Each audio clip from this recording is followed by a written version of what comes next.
Hi there, welcome to Prime Time. I'm Paul Orford and I'm back with Maria Meramveliotaki, the Forex therapist. And today we're going to kind of cover a subject, which is a bit of a tough one, which is about whether you should persevere with something and to the point of, or assess when you should let go. Now I guess, Maria, it's going to be different for everybody, but could you give us like a general outline of how you should tackle this? Okay, I think in our culture giving up is seen very negatively, right? So we call it like quitting. So if you quit, you're a loser. Or it's not seen in a positive light. However, there are a lot of cases in life where you should let go, not give up. I wouldn't say give up. You should let go to allow for better things to come to you. So this applies to many things. But when you do you have anything specific in mind that would to cover? There's something which has always intrigued me is when, for example, I was always passed CVs by HR people.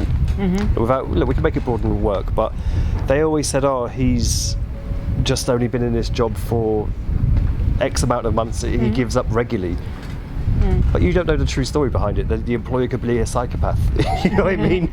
Which does happen, you know. And so it just fascinated me the way that other people judged giving up. But like, what should you do? Should you stick in there and persevere just for your CV, for example, and stay there for 1.5 years of mental torment and anguish, or just say, "Look, enough, man. I don't need to put up with this." Well, it comes to what makes you happy and what's important to you, you know? I mean, if it's important to you there must be a purpose behind an action. So you want to persevere because you think that, although it's difficult, because you think that you will get experience and then this is a stepping stone, then okay, you have a meaning that can support you. Yeah. But if there is no meaning and it's just detrimental to your mental health, then you should actually let it go. And sometimes you let go without knowing if anything else will come your way. This is where you must, I guess, practice trust. Yeah. Now, the more meatier side of it, I guess, is the fear of the other side. You know, like taking that step. For example, let's say you've been in a job or a relationship for X amount of years. The years are irrelevant, all right? And you got an offer on the other side, but I guess it's the fear of the unknown or the new. Like, you kind of get comfortable with whether it's like the abusive relationship or the abusive boss or whatever, and you become normalized to it. Yeah. You do get used, but if it's abusive, it's not a matter of being used to it. Yeah. It's a matter of it's a matter of not actually allowing yourself to have something that's worth it and something that is good for you. Sometimes self-punishment in that way, because if you remain in an abusive job or an abusive relationship, it means your self-esteem is not that good. Yeah. Your relationship to yourself must change. So it's in this case, I don't think it's just habit. It's something deeper in there. If it's a relationship that's just boring or average or whatever you want to call it, it could be the same thing. You do not feel you could actually find something better because you're doubting yourself, so your self-worth is low, and then you're just staying there where you are. Or you may be filled with guilt. If I let the relationship go, then I'm not a good person because I will hurt other people. Or if I let my job go, then I have a responsibility towards my family to provide for them. I shouldn't be letting it go. So it's always some difficult emotions that come to play for this kind of things, and we have to, if it's like that, to try and let them go and then proceed. So is there like a checklist? I mean, I'm always working on checklists with you, so you know what I mean? But like, I guess there isn't like a checklist of things that you should do in your mind for you to either get to A or B. You know, like if, for example, how can I put it? You were feeling like this, you know, A, B, C, D, E, F. would you then be more inclined to stay or go? You know, does that make sense? You know, I think there's no checklist. I think you know deep down what you've got to do. Because if any kind of relationship, professional or personal, has reached to the point where you feel overwhelmed or you feel like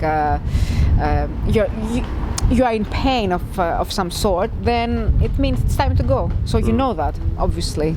Yeah. It's not something that you need many, boxes to tick. It's like I don't sleep at night. Tick the box. You know it. It's an internal thing. It's just about sometimes you have to pause and listen to what your gut is telling you. To listen to your to listen to what you do not want to listen. You know. Because we distract ourselves with a lot of things, and we do not listen what our self is trying to tell us. We try to silence it. Just don't silence it. Yeah, but I don't know. It's hard, though, man, because like the fear of the unknown is such a huge thing. You know, like we're looking out to the sea now, and it'd be like me, for example, just getting in a boat and saying, like, I'm going to row all the way to Egypt. Yeah. You know, look, there's a good chance I could make it, but there's a very good chance I won't. You know, and it'll be a disaster once I get out to sea. But I think you can break down the fear of the unknown. So specifically, if we're talking about a personal relationship, you have been with a partner for, 10 years, and then you do not want to, separate because of the fear of the unknown. Is it really fear of the unknown? What is the fear? Yeah. The fear might be that I will not be finding anybody else that I would like. I will be on my own, or if I cannot make this work, then would be able to make any other relationship work. So there are other fears behind the fear of the unknown. There's fear of loneliness, fear of failure. Yeah, so it's like different subsets then. Exactly. So it's always about assessing this kind of emotions and understanding that fear is not really real. I mean, nothing of those things has happened, or they can happen, but we have the power to not make it happen. Yeah, well, it's quite interesting because in the previous one we just talked about living in the past, and like that fear and failure of living in the, like you can't get out of it. However, now we're living in the fear of the future. You know what I mean? Which is the complete opposite. You're dreaming of a scenario which may or may not happen. You know, like you may think if you're leaving your wife or job or whatever, you'll end up destitute, lonely, like everything you just said. But I wonder how many people think on the upside. You know, they just say enough. You know. I don't know the statistics. No, I just said off the top of my head, I just ramble, But it's not an easy thing to do, obviously, because it's a challenge. You have to challenge yourself and say that I will take the risk. It's a risk you've got to take, Nah, man, it's hard. It's like with anything, isn't it? Because I think in the modern age as well, we all fear change, where we all live in a house that we paid for. So you're told you are going to stay here. You're told a job is for life. When I was growing up, it was the golden ticket. You'd go there from school until you received the golden clock at the end. But now it's, especially with COVID and stuff, people working freelance. Things are more fluid now, aren't they? Whether it's relationships or everything work. is more fluid. Yes, there's more competition in a way. There's more stimuli everywhere, so you tend to compare yourself, and it is hard, but it's just about changing your focus. You have to change your focus, and the fear will be there. You cannot get rid of the fear. It's just not making it the core theme of your personal narrative. You make it like the side theme, No, that's a good idea. It's like a choir of voices, let be the voice at the back with the bad voice. At the back. Not the beautiful voice at the front singing a beautiful song. Very good one. Yes, this is the best way to put it.